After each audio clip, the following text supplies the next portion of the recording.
අම්මා කොච්චර ලිපගාව තැඹුණාද කියලා මතක් වේවි.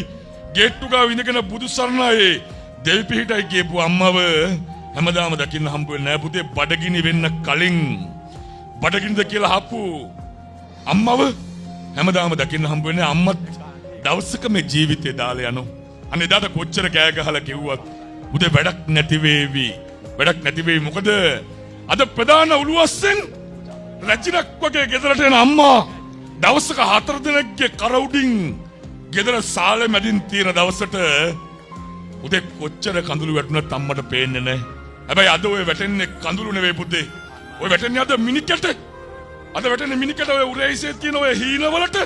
පුතේ මං අද පියාපත් දෙන දවස කරගන්න ඒ පියාපත් ටික කිසිම නරක යාළුවෙකුට කපන්න බැරි වෙන්න. මොකද අවුරුදු 16ක් ඕලෙවල් ලියන දරුවෝ අහගන්න අවුරුදු 16ක් වෙනකන් වචන 3ක් අහන්න බලාගෙන පුතේ අම්මා අච්චර නිදි මරන්නේ.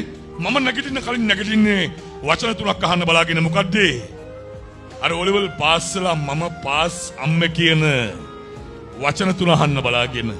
අන්න එදාටත් මම පෙල් අම්මේ කියලා කිව්වොත් පුතේ ඒ පුතාගෙන් වැඩක් නැහැ. ඒ දුවගෙන් වැඩක් නැහැ පුතේ.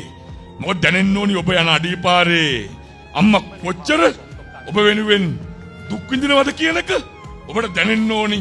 දැනෙන්න ඕනි ඔබට ඔය වැටෙන කඳුළු අස්සේ. මොකද අද ඔබ කොච්චර ඇඬුවත් මම මේ වචන ටික අද ඔබට කියනවාමයි අයියේ. මොකද ඔබට කතා කරන්න කලින් තමයි අර බන්ධනාගාරය ඇතුලේ සිරකරුවන්ගේ වචන ටික කඳුළුත් එක්ක මම ඇහුවේ.